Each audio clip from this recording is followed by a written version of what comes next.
tight, putting in the work. I'm tuning in, no need to search. Through thick and thin and good and worse. Them Cowboys, click like Cowboys. Make you say Wild Boys. From the QBs, DTs, LBs, and the Cowboys. You tuning in to the team that win. Tuning in to the team that win. Tuning in to the, goddamn, they did it again. How about them Cowboys? Click like Cowboys. Make you say Wild Boys. From the QBs, DTs, LBs, and the Cowboys. You tuning in to the team that win. Tuning in to the team that win. Tuning in to the team that's silver and blue that did it again.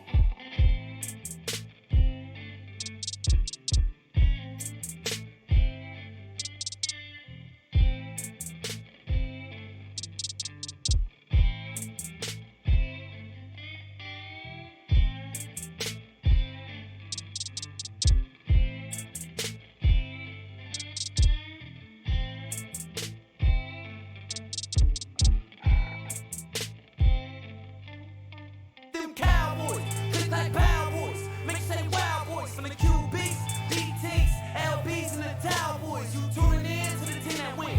Tuning in to the team that win. Tuning in to the, goddamn, they did it again. How about them Cowboys? Click like Cowboys. Make you say Wild Boys. From the QBs, DTs, LBs, and the Cowboys. You tuning in to the team that win. Tuning in to the team that win. Tuning in to the team that's silver and blue that did it again. What's up, everybody? The Silver and Blue done did it again, man. If y'all check out my son's song, man, that song is hot. Go check out my son's album. It's out now. I know it's controversial. If you hear the name, don't trip out. It's called White Nigga, Black Cracker. I know y'all be like, what? Well, it's if you listen to the album, you understand why. But go check out my son on his album. It's out now. But guess what? Today, I got a special guest on the show. Today, I've been going through the ranks of talking to all these media guys, and guess what? I got a guy named Patrick Conn on here today, and we're going to have good Cowboys talk about some Andy Dalton, some draft, all kind of good stuff. But what's going on, Patrick? Oh, man, working hard, trying to keep up with everything going on. Like you talk about Andy Dalton, kind of, man, that came out of the woodwork. Man, it's fast and hard with the Cowboys. And just like I always say, it's never a dull day with the Cowboys. Every day you think it's going to be quiet, Cowboys come in and smack you. And now the wildfire on ESPN Sporting News with Andy Dalton there and Dak is still unsigned, it's going to just be crazy until this happens. What do you think? I think you're going to get a contingency of fans who are going to try to spin this in a way, and even media spin this in a way that this is somehow a message to Dak Prescott. You're going to have people sitting here saying, oh, well, this is going to challenge Dak Prescott as starting quarterback, which couldn't be any further from the truth. Right. Dak's the guy. Obviously, yeah, the contract's an issue and people want to constantly bring it up. I think eventually it gets done, but there's a lot of people right now who there's a lot of uncertainty when it comes to Dak Prescott, and they're worried that it's going to be another Kirk Cousins situation where you get tagged twice in a row and then he leaves the following off season. I don't think that's the case. I think it still gets done. And as far as Andy Dalton is concerned, this is straight up a backup move. They want to upgrade QB2 on this team. And right now you have to be excited about that. You get a veteran, and, he's thrown for 30,000 yards in this league. He's thrown for 200 touchdowns. You bring him in. It's an upgrade over Cooper Rush. And now you've created a competition between Cooper Rush, and you've created another competition with the new rookie in Ben DiNucci for who's going to be the third quarterback if the Cowboys even carry three on the roster. Yeah, I feel you. Well, I'm going to tell you right now, my thoughts and opinion on that is, and I'm not hating on you, Cooper Rush. I promise I told you yesterday, Cooper, I am not hating on you. But guess what?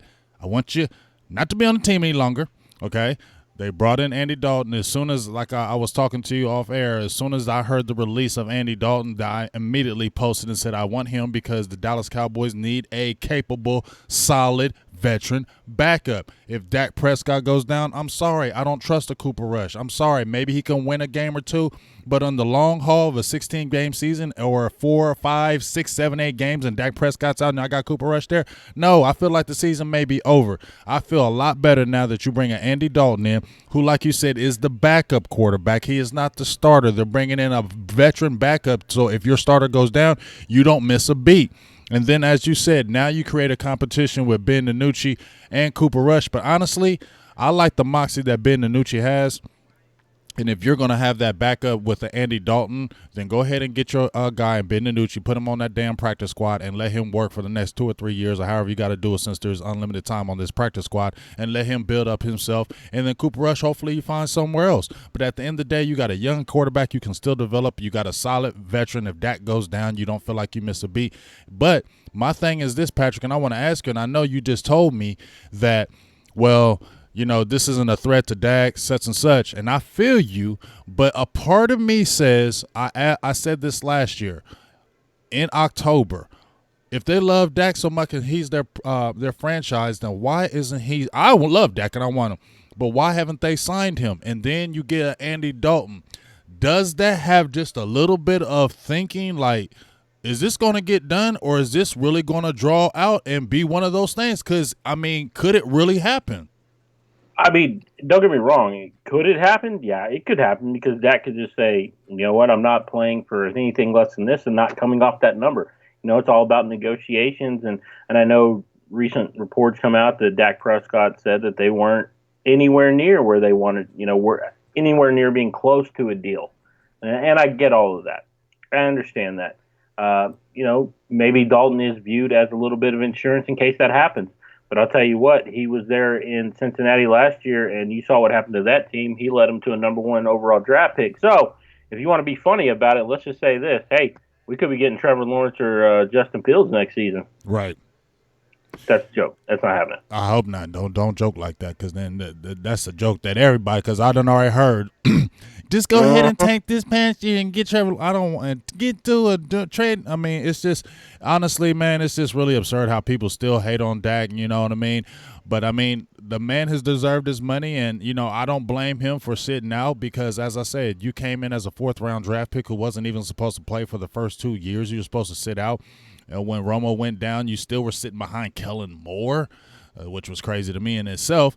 But you were a 3rd-string quarterback, and you've done nothing but get better every single year. You fell off maybe a little on 2017, but you got right back on the horse and been handling your business. And now you get a guy in Mike McCarthy who's known for getting quarterbacks together and making their careers even better. That's exciting. And now you sit there and say, you don't want a Dak Prescott and, oh, you got an Andy Dalton in the fold and let's move forward with Dalton. Cowboys fans, y'all need to do – I might do a DDT on y'all if I hear some stuff like that anymore. That's just what I'm talking about.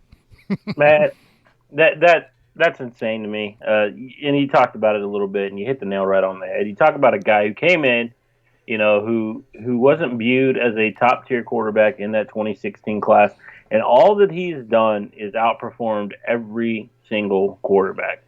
You know, I know Eagle fans like to throw in, oh, well, you know, it's, you know, Carson Wentz, he's better. He's led his team to a Super Bowl. Well, first of all, he didn't have nothing to do with that Super Bowl, so shut up. Right. You know, yes, he helped lead that team to get in that position, but he had nothing to do with it. But when you look at it and you look at everything he's done, Dak Prescott has outperformed every quarterback in that class. You know, Jared Goff, again, he's led his team to a Super Bowl. I get that. But if we're just talking about the performance on the field, individual performances, because when you talk about Super Bowls, we all know that's a team accolade, right? You don't get in that position. I mean, look at Tony Romo. Mm-hmm. I mean, he did how much he was able to do on the field. He could never get him to a Super Bowl. Why? Because he didn't have the team around him that would allow them to make that run. And so, but if you're just talking about quarterbacks, Dak has done fantastic. And you look at last season, he took another step up. You know, he's throwing for almost 5,000 yards, and he probably would have hit those numbers if his wide receivers didn't drop so many. And you talk about and penalties, and the penalties, and you know, if you just look at just how he was able to step up even further and even further, I would argue that the reason why they didn't do as well last season was not anything offensive related. It was all on the defensive side. They couldn't make stops. They couldn't create turnovers. I just think that people need to kind of calm it down on Dak Prescott. Let it breathe. He will be your quarterback, your starting quarterback this season and for the foreseeable future. I don't see him going anywhere. Well, let's hope so. And just kind of bouncing off of that before we kind of talk about this draft, just kind of bouncing off that now, we had George Iocca, me and my guy Skywalker still had George Iocca on our show about a month ago. And then also he has his own podcast, and he had an interview with Kayvon Frazier. I know a lot of people heard about it. But I think also, that was my feeling going on during the season last year, that it was that pressure year. I felt like, 2018 was, Chris Richard had just came in the fold, and it was like the good thing, something new and fresh. But it wasn't that super pressure about Super Bowl. You get what I'm saying? But after you had that 2018 season where the expectations were higher than ever, right? And then you come in and Ezekiel Elliott, he's possibly holding out. You say, well, you cave in. You feel like you caved in to sign him because you felt like this was a Super Bowl run. And when I talked to George Iocca, he said the players all felt like we're okay, but it was a lot of the pressure on the coaches because they were feeling like this is now or never. If you don't win this year, your jobs are gone. So a lot of things that were happening as far as 2018 with the coaching didn't happen in 2019. I think that's a reason why the defense fell back too. It was a lot of pressure on the staff. We saw Kellen Moore last year with that offense at home going explosive, and then when he goes on the road or other games, you see it close to the vest. We were hearing just a lot of times that they were having a game plan all during the week, and then when it started getting critical, they pulled it back to the vest. Let's get conservative because we need to win because this is the year. And it just fell apart, and I think that's what, in my opinion, derailed the 2019 season because you can't say it was talent. Yeah, and we had me and Ari Temkin, we host a weekly Cowboys podcast called the Cowboys Beat, and we had George Iocca on the podcast, and he was saying those same things to us.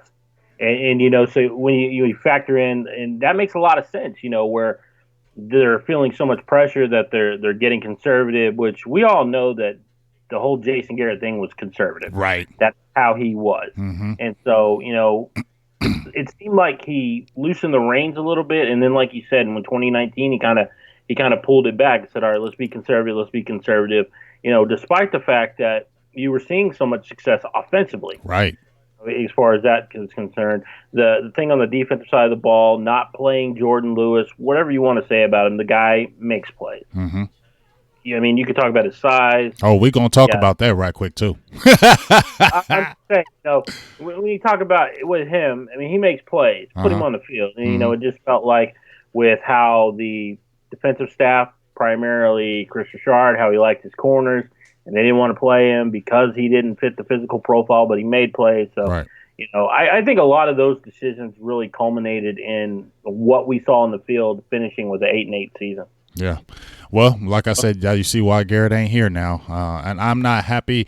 No man just lose a job, but I am finally feeling refreshed that, and it's going to segue to this draft because, this draft to me, you don't want to grade a draft. Everybody gives you an A, and then you play the season. We saw a lot of people liked our 2019 draft, and we saw how that went. You know what I mean? So you can give an early grade, but you never know what happens. But initially, when you look at this Cowboys draft this year, I don't think you see that type of draft with a Jason Garrett. I don't think that on the 17th pick, if CeeDee Lamb falls to you, in my opinion, I don't know if Jason Garrett wants to still pull that trigger. I think it was so, if Ron Marinelli was there, it was so, this has to be this. They have to be this height. They have to be this length. They have to be this position. If they're not that position, we're not going to draft you. And it was a breath of fresh air, in my opinion, that you went out there and you said, bump it. CeeDee Lamb, I'm getting him. I don't give a hell. You go back and you get Trevin Diggs, who I really liked. I picked him in my mock draft in the second round. You get Neville Gallimore, who's a monster. We call him the Galley Monster because I'm trying to tell you, Tristan Hill, if you don't watch your back, dog, and you don't get that maturity together, Neville Gallimore is chomping at the bit, dog, and I think he's going to eat up that position. Then you come back and you get you got a Bradley Anai, you got Tyler, we call him Badass, you get Reggie Robinson, you get DiNucci at the end. Kind of your thoughts on the draft, kind of maybe pick by pick, and how you kind of have a feeling about the Cowboys as a whole, and what will be your initial grade? Oh, well, I want to circle back on some of your comments there. Tristan Hill, get ready. He got you a job. Neville Gallimore was one of my top 5 players that I wanted in this draft. And so, I'm excited about that. But, yeah, you look back at the last class and you talk about Tristan Hill, your 58th overall pick. I was frustrated with that. I felt like it was Taco versus TJ Watt all over again because I was a huge Juan Thornhill guy. That was the guy I wanted. Connor McGovern, guy didn't play, so. But they have high hopes for him, and he could be in play at the I like Connor. Yeah, I mean, Connor McGovern's he was a good player. He played center at Penn State, so he kind of got his redshirt year, so to speak, and we'll see what he has this year. Then obviously you had Tony Pollard, and that essentially was your draft right there. Right. When you look at everything involved, I know Donovan Wilson was on this team and potentially could be something as a 6th-round pick. We'll see. We know how this team kind of operated in the past with late-round safeties, not really giving them the opportunity. Big reason why Kayvon Frazier is no longer here. Right. But that was your draft essentially, and so you go to this year's draft, and I'm going to be real honest with you. I was shocked. I was begging for it, but I was shocked when CeeDee Lamb fell to the Cowboys at 17. You talk about a dynamic playmaker, a guy when he gets the ball in his hand, he doesn't go down on first contact, big time, yards after the catch. And so you add him in, and he's kind of your Randall Cobb replacement, with the caveat that he can play all over the field. I mean, he's not a guy you have to sit in the slot. He gives the team some versatility in terms of where you're going to play Michael Gallup, who, by the way, is the most underappreciated. Man, dog, I'm tired of it. 1,100-yard receiver. I just want to get that out there. Michael Gallup's my guy. When they drafted him, he was my guy. I'm feeling you, Patrick. He was my guy too. And I didn't even know really too much about him until somebody posted a video about him before he was drafted. I was all over him. And what has he done, Patrick? But we understand he had the drops, but we understand he also had an injury, and he still got almost 1,100 yards off missing 3 games? Yeah, I mean, 1,107 yards, 6 touchdowns. He's one of the top guys. But you can move him around. You can move Amari Cooper around. And if you can get me Amari Cooper matched up in the slot against a nickel corner, I'm going to take that all day, every day. All day. So he brings that versatility. And he has some punt return game to him. So maybe that's an upgrade in your punt return if you want to put CeeDee on the lamb as much as possible to get the ball in his hands. Right. Because – and I think it's important to do that. I mean, I know – Bones Fossil, some people call him, came over from the Rams. He's a big-time special teams coach, and you bring him in, and we've been saying it for years, that special teams has been anything but special. Right. There's been really no return game. They've had issues in the kicking game, and so if you can – I mean, the last time that we had a punt return for a touchdown was Ryan Switzer. So, it's been a while. And even before that, it was like David. What was his cat that went over to the Giants? What was his name? Dwayne Harris. Dwayne Harris, man. So you're talking about it's been a while since they've had a legit return team. My gosh, I know. Kickoff returns, it's not really there. So there's issues with their kickoff returns as well. But, it's going to be important that they get the ball in his hands as much as possible. And if they can help out on the special teams, that's even better. I mean, you got Tony Pollard who can return kicks as well. So allow those two guys to kind of, go back and forth and maybe make CeeDee your punt returner and Pollard is going to be your kickoff return guy. It's just ways of finding the ability to get the ball in the hands of your playmakers. So that's why I was really excited about CeeDee Lamb.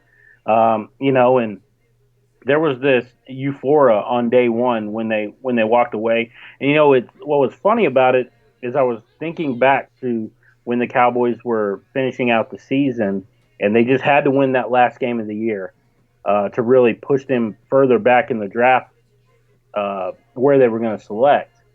And so I was thinking about that, and I said, if we miss out on CeeDee Lamb because we won a football game, Jason Garrett stuck it to us again. Oh, my gosh. And, I mean, the last couple of years we're sitting there thinking, like, we don't have to win this game against Philly. You don't have to beat the Redskins. It's okay. You know what I'm saying? We're trying to get explosive players. But once again, if you had Jason Garrett and you didn't have a Mike McCarthy, Patrick, I just don't think that they would even got CeeDee Lamb then. I just feel like he is that dude that would have had it happen. He just – They were so stuck to by the book. And even when I listen to Stephen Jones and when I listen to Mike Willie McClay, when I hear how they talk glowingly about McCarthy, it's a breath of fresh air, and I'm fired up how they got this defense looking. I didn't hear that about Garrett. Yeah, it was tough. Because we already knew. We all knew it was so damn predictable. You get what I'm saying? It was so damn predictable. And even now, I think Cowboys fans and even media, we still are trained mentally to think, no, that was the old way. We can't think that way because you initially think, oh, we're going to draft this. I was thinking that during the draft. I was thinking that during moves like, oh, they're going to do this. Then I keep on, oh, hold up. Garrett and them are not here. Yeah, it was funny because I have my own personal podcast, the Third Down Conversion podcast, and I had Patrick Walker on the other day, and he was talking about having Stockholm syndrome, because he was saying how we doing, guys, and process, and it's like man, you got to get that old mentality out, yes. You know, and it's glad to see Mike McCarthy, and I think a little bit not only just having a new head coach with different ideas, and I think the COVID-19, the pandemic actually helped them in that, they didn't get to spend as much time with these players. So they had to rely heavily on their scouts. Mm-hmm. And that was the one thing over the latter part of the Garrett era that we constantly complained about, is they were relying too much on the coach's input and less so on your scouts. Mm-hmm. So if you have a player, and I'm going to go back to this again, if you have a player like T.J. Watt, who you have rated higher, and then Rod Marinelli goes, no, I need this guy because he fits my defense better, and the one thing that Will McClay said that kind of sticks out, he says it's Jimmys and Joes, not X's and O's. Yes. Get me the best players, and I will figure out a way. And, and Walker reminded me the other day when we were talking, he said, like what McCarthy said, he goes, all right, well, I got this player. I'll figure out the defense later. Mm-hmm. And he did. And so, it's like you said, a breath of fresh air. We're having new ideas. And he's like, yeah, I'm going to take the best player, and I'll worry about this later because I need to focus on who are my best 7 draft picks I can get them in here, and then I will build my defense and my offense based on who I have, rather than saying I took this player because I needed this spot filled on my defense, even though this guy doesn't fit what we're trying to do. Exactly. I'll go back to this, not saying that I'm like a top dog, but I coached youth football for like 15 years. And one of the things I noticed, or one of the things I've seen even when I was recruiting kids and things of that nature, is just what I would say that I never try to, especially on my defense, I never try to say every year we're running a 4-3. You get what I'm saying? Every year wasn't like, this is a 4-3, we're going to run a cover 2, and that's what it is. Because every season sometimes I would get those returning players, and then, Patrick, I would get a couple players that would come in at practice. I'd be like, whoa, dog, okay, you know what? We're not running a 4-3. We're running a 3-4. You know what I'm saying? Because once you start seeing, oh, I got this crazy talent, I'm going to do all kind of things. You get excited because you're sitting there thinking, now I don't have to sit here and run this type of defense every single time. Guess what? I got the players I can do all kind of things with. I can run a 3-4. I can run a 4-3. I can play a cover 2. I can play a cover 1. I can go cover 3. I can go man press. I can go cover 0. I can do all these things because I have the athletes and the players to do it. And it gets you excited because now when you have those players, you feel like you can do the playbook opens up more on the defense and the offensive side of the ball. If you don't have those players, then that's when the offensive playbook or the defensive playbook shrinks, and then that's when it becomes close to the vest. That's when you become conservative, and that's when you lose. Yeah, and so you had that pick in round 1, CeeDee Lamb. Obviously, we talked about the dynamics. Pick 2, pick 251. Trevon Diggs falls to you. A guy that was rumored to be a Cowboy target in round 1, he's still sitting there at pick 51. The Cowboys couldn't get that pick in fast enough. Right. And so now you get Trevon Diggs, who's a press man corner. But the thing that you got to love about this guy, he plays the football like a wide receiver, obviously, because he used to be one. Mm-hmm. And, of course, his big brother, Stephon Diggs. So he's been picking his brain. Right. And so now you got this guy who's got receiver instincts, playing defense. He's still relatively new to playing cornerback, but I don't think he's going to have too much trouble in the NFL level. Obviously, he can lean on his brother. Like I said, he plays press man, but the thing that you got to love most about him is he plays the ball. Mm-hmm. And that's the thing that we've dealt with the last 3-4 years. You have these really conservative cornerbacks who play the player themselves, try to get their hands up, watching the eyes of the receiver. And the one thing that we all knocked Chidobe Awuzie about, and don't get me wrong, he is a good corner. Mm-hmm. The thing that his problem is getting his head around. Mm-hmm. And that's why I think getting a guy like Trevon Diggs, and I'm going to skip around here, and Reggie Robinson. Yeah, go ahead. Skip all you want. So you bring in Trevon Diggs, Reggie Robinson, both guys who I felt were top 100 players, Mm-hmm. and you get them when the first 123 picks. Mm-hmm. And so now you have these two press corners who allow you to move Chidobe Awuzie around. Right. Whether you want to play him nickel, I doubt it. Safety seems like a more suitable for him because, like I said when I talked to Patrick, we both agreed on this. If you have a guy who has trouble turning his head around, turn it around for him. Right. Allow him to play safety where he can keep his eyes in the backfield, watching the quarterback and watching everything in front of him. That way he's not having to turn his head and run. And this should allow him to make more plays on the ball. Oh, and the fact that he's not afraid to hit somebody, which is what you want safety to do. I think that both of those picks were huge for Dallas. It allows you to be a little more flexible with how you use Jordan Lewis. It allows you to be a little more flexible with how you use Anthony Brown, who I think is a very good corner. Well, let me ask you this before you finish that, Patrick.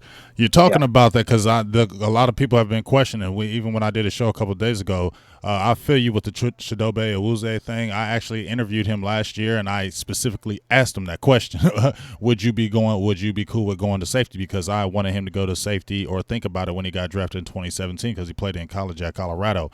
But here's the thing with Jordan Lewis. You see how they got a press corner in Diggs. You got a press corner in Robinson, right? You bring in a candidate. You brought in Worley as well. You got Savion Smith.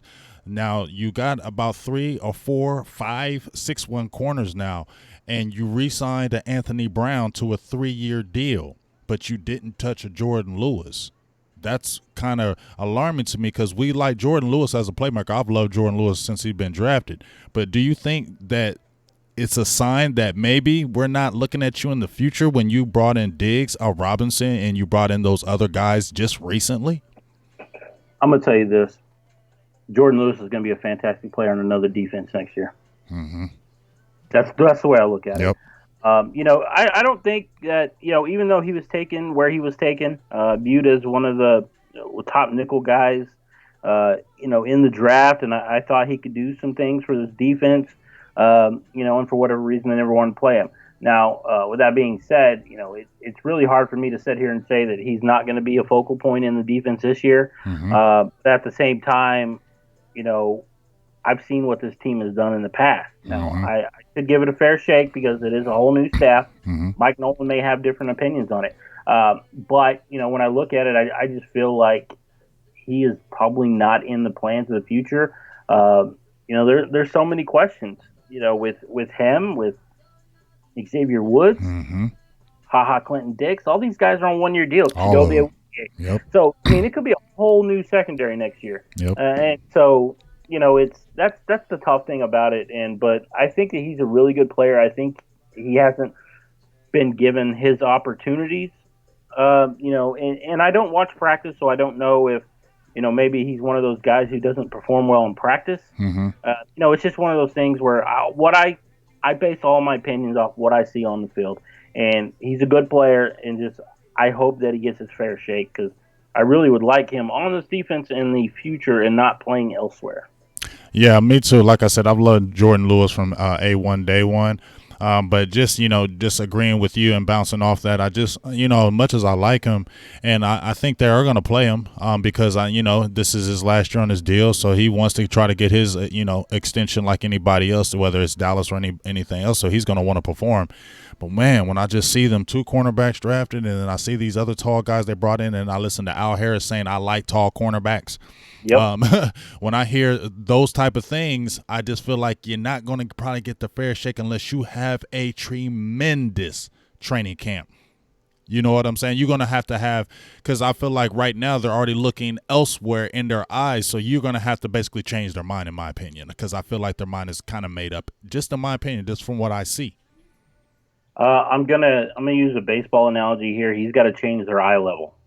If they're looking elsewhere, you got to bring it back to you. Mm-hmm. So yeah, I agree with you 100%. And I heard the comments from Al Harris, and I was like, well, here we go. You know what I'm saying, though? They don't come out and say that, and then it's just like, if it's a duck, it's a duck. He was praising Reggie and he was praising Trevon, but at the same time, my mind goes, I look directly at Jordan Lewis with that comment. I'm like, oh. Yeah, I'm like, oh, my gosh. As soon as I heard it, I'm like, here we go again, because you remember how Chris Richard came out there and said that, and Jordan Lewis got no kind of work. You know what I'm saying? And then when you hear Al Harris coming out there, because you're thinking, okay, Jordan Lewis and them coming back there are going to have, every opportunity to start and see if they can probably extend their careers in Dallas. Now you're hearing – now you see this, and like I said, Chidobe, I think they're going to try to transition him to safety or put him in safety positional plays because they want to see, guess what, you might not have a spot at corner, but safety we might be able to keep you, so we want to see where you're at because if it ain't safety, we're going to move on from corner. I feel like the same thing with Chidobe as well. And Xavier Woods, he doesn't have that like he had last year where he was the man. I don't feel like he has that. You have a free safety in Ha Dix who's proven, and I don't feel like Xavier Woods is a strong safety. You get what I'm saying? And then I think they're going to give Donovan Wilson just a look to see. So it's just I think a lot of spots are unsettled in that secondary, and that's why they brought in all this competition saying, we're bringing in our guys. You guys came in from last year. We want to see what you are looking like, but if you fall off and we don't like you, guess what? We're already cool because we have guys in the fold. Yeah, and I think the competition is good, and I think that's something that has been lacking for the entirety of the Jason Garrett era, in the fact that you had a young, and I'm totally going off subject here, but you had young tight end in Blake Jarwin. Yes. And you saw what he did against New York, and he's athletic, he can attack the seams, he can score touchdowns. Specifically against New York, he loved playing against them. But you're playing damn Jason Witten. But you're playing Jason Witten. Yeah, that was one of those things where I love Jason Witten. I mean, he spent 17 years in Dallas, and I had fun watching him. It's over though. It's over. It's over. You got to move on. And now that he's out of the fold, now we can actually hopefully see Blake Jarwin. You give him that opportunity. And if he can't seize it this season, well, guess what? There's some young guys that are going to be coming up in the next draft. A kid out of Penn State's going to be the top tight end in the class next year. He's the guy you're going to want to look at, So, this I think is his trial. I mean, they paid him. Let's see what you got. If he's not what they think he is, you can move on. And I don't think this coaching staff will have a problem with it because they don't have the loyalties to certain players that on this roster that Garrett had. And to go back to the draft, Neville Gallimore, another one of my guys, top 100 guy. Love that pick. I love that pick. He gets up the gaps quick. He can move sideline to sideline. He's got a motor that doesn't stop. Obviously, that's kind of and I'm not going to say it's changing of the guard there because they have drafted defensive tackles in the third round before, Malik Collins. And, he's gone now. You bring in Gerald McCoy, Dontari Poe, 2 guys I don't think would ever be on this roster if Garrett was still here. Nope. And you have those guys, and now you bring in Neville Gallimore. So you have some rotational pieces, and maybe Gallimore comes in on pass rush downs where they want to take Dontari Poe off the field. So now you're just adding more weapons to get after the quarterback, to be disruptive. I like that. Moving to the 4th round, they trade up with Philadelphia. By the way, thanks, Philly. Thank you, Philly. Appreciate you. Shout out to Howie. So they allow us to jump up, get Tyler Biadasz, who is another Wisconsin center, to replace, the Wisconsin center that we just lost to retirement. Travis Frederick did fantastic. Now we get another one of those, and they know how to make those offensive linemen in Wisconsin. Right. You bring him in. Big Ten football, man. That's that sloppy. That's the offensive line. That's always said to me. Big Ten football is offensive lineman products. Yeah, I think it's the Midwest. Honestly, I mean, yes, the Big Ten, but you could throw Notre Dame in there. Yeah, and you got that winter football. You know what I'm saying? That's the grunt weather. Yeah, the grunt weather, exactly. The trenches. That's where you win football games. Dallas obviously knows that they have an issue at center. Is it Joe Looney? Is it Connor McGovern? Is it Connor Williams? Williams is a guy that they said could play any position on the line. Well, you remember, I mean, we're both Texas fans, and you're a Texas guy. I mean, what do you think? Do you think he should be the swing tackle? I think he should be your starting left guard, personally. Really? I don't think that he's done anything to say that he should be pulled out. Before his ACL injury, he was very much improved in year two. And I think that's only going to continue. And so I think that he should get a fair shake at the left guard. It's not a guy that I would say, let's pull him out and make him, left tackle. I would do it like this. I'm going to give him all the opportunity to be my starting left guard and prove that somebody else can take it from him. Okay. Whether that's Connor McGovern, whether that's Joe Looney, who's obviously probably going to be your starting center to begin with. Give Tyler Biadasz time to work his way into it. I mean, I know he had some injury concerns, but he's a very good football player, a guy who was viewed as another one of those top 120 picks in the NFL draft. So you get another guy like that. So through your first 5 picks in 4 rounds of the NFL draft, Dallas seemed to have just hit on every single pick. Right. And then you get into the 5th round, pick 179, and it got my boy. That's ridiculous. The Annihilator. That's what I call him. Bradley the Annihilator. And that guy's a dog. And yeah, he is. He's a bully. And the thing that I love about him is, he brings that intensity. He brings the physicality. But the thing about him that I love most is the fact that he's a technician. He goes into every pass rep with a plan on how to attack the offensive tackle. You now have a guy on the other side of Tank Lawrence who can hopefully, kind of use. We know Tank's going to get attention. He did last year. Maybe I can use that to put more pressure on his side and maybe allow Tank to get a little more one-on-one action if he can provide some pass rush on that side.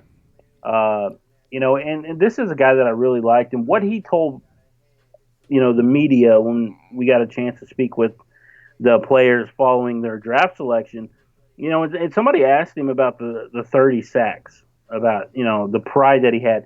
And he's like, I took more pride in the work to get there than I do the actual numbers.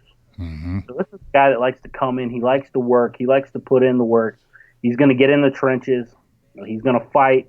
And like I said, this guy's a dog. He likes to fight.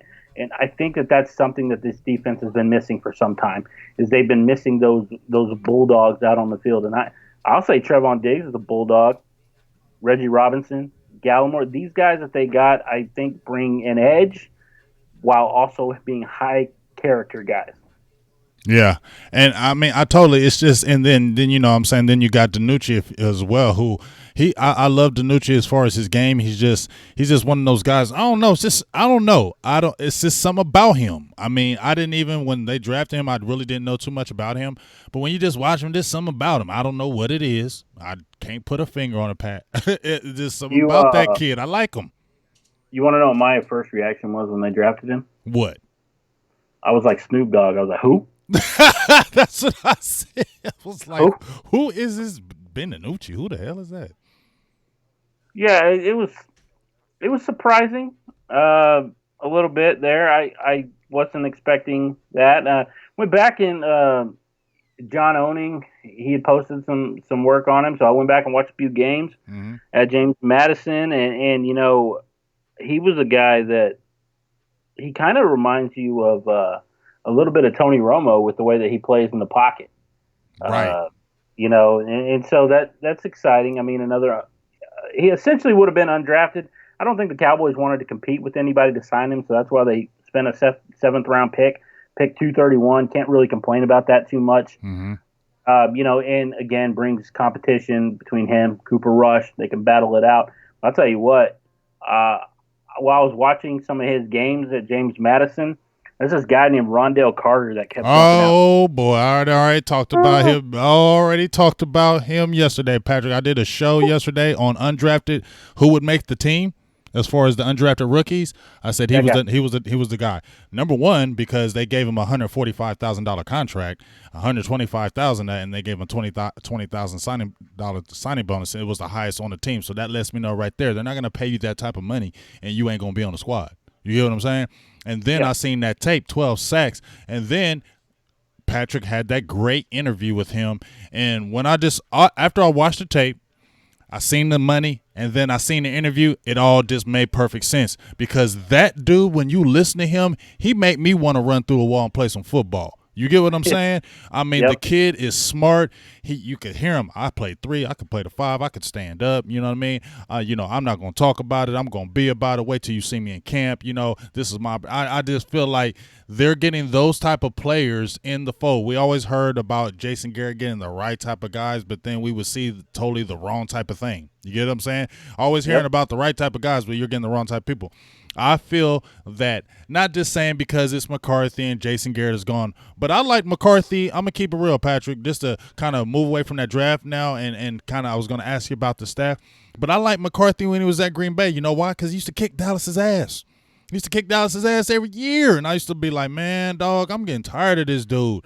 But when he got fired, that was the dude I wanted because I wanted somebody who was been there and done that. When you heard Jerry in his press conference, that's what he said. I want somebody who's been there in the foxhole. And I think that's one of the reasons why I like this staff, because a lot of the staff been there. When you saw Garrett and his staff, they hadn't been there. When they got Mark Colombo, I like Colombo, but he had never really coached the offensive line. Now you got a Philbin who's been there, done that. You get what I'm saying? And I think the experience factor that they've brought in really makes me feel better as far as the draft, as far as the free agency, and as far as just the whole culture now in Dallas. Okay, yeah, you talk about that staff. Just on the defensive side, Mike Nolan, been there.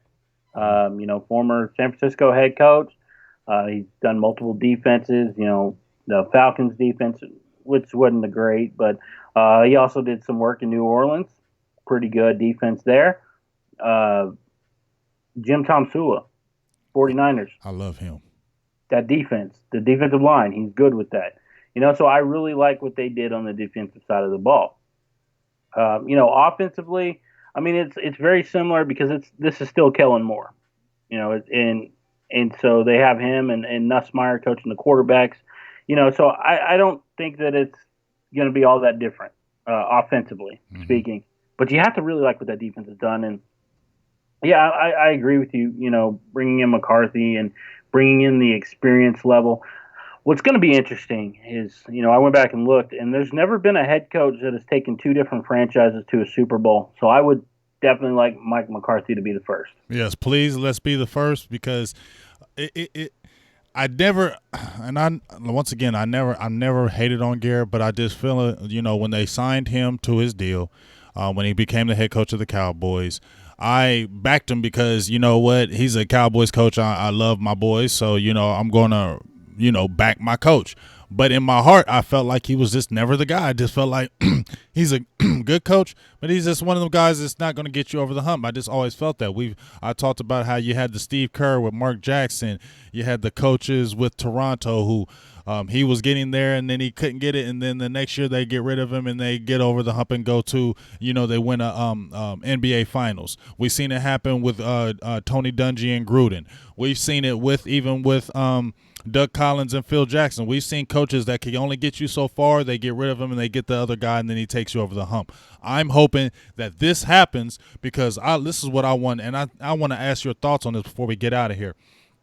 Jason Garrett, right, with this team and the talent, he's been an 8-8, 9-win guy. He only had one quote unquote losing season. All the other ones were 500 and above.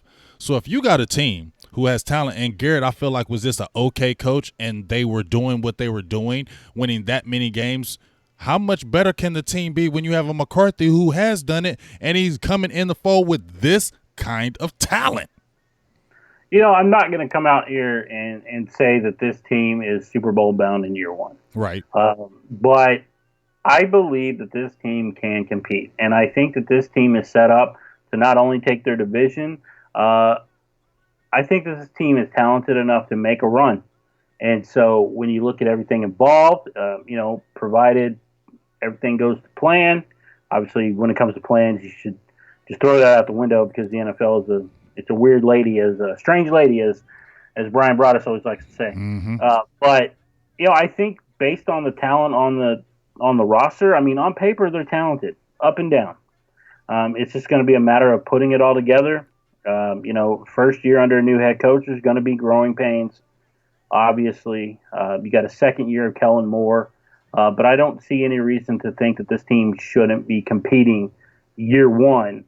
Maybe not getting you all the way to the Super Bowl, but they should be able to get a divisional round playoff game or into the conference championship.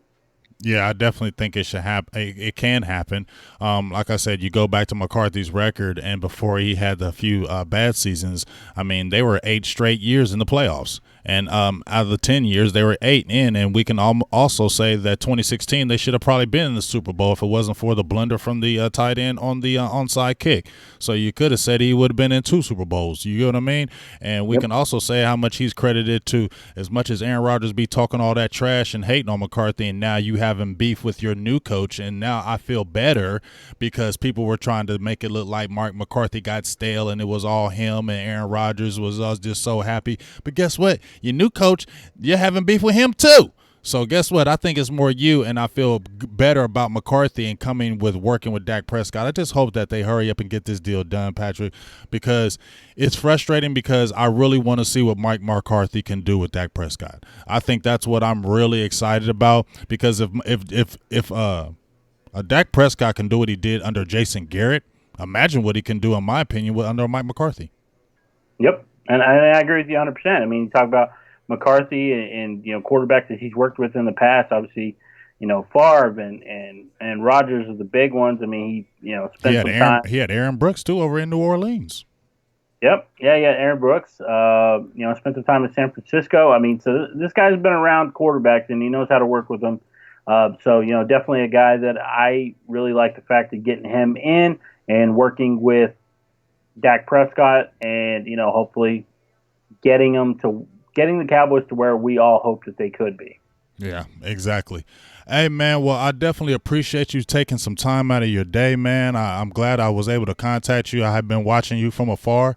Sometimes I just stay silent. I just watch people, the Twitter game is kind of crazy, but there's only a few people I really try to go hard and really look at and watch and listen to, because I give them their respect, because I like their work, and you're one of the people that I was really following from afar, reading your stuff, checking what you were doing when you had Patrick on, Brianna Dix, those type of nature. So I just want to give you, not that I'm anybody, but I'm just saying I just want to give you props for everything you're doing. I like to let everybody know that is going to be listening to this. Let them know where they can find you, where they can check you out. You need to go check out the content. If you're a Texas fan, which I am, you need to go check out that Longhorn content. So give all that good stuff so my viewers can know about you and what they can kind of check you out up at. Oh, yeah, man. So Longhorns Wire. I'm the editor of Longhorns Wire with USA Today. Check out our work there. I host a podcast, a weekly, 3 times a week podcast with Cammie Griffin called the Locked On Longhorns Podcast. I also work for WFAA covering the Cowboys. You can hear me on the Cowboys Beat podcast, my own personal podcast, the Third Down Conversion. All of these are available on iTunes, Spotify, wherever you find your podcast.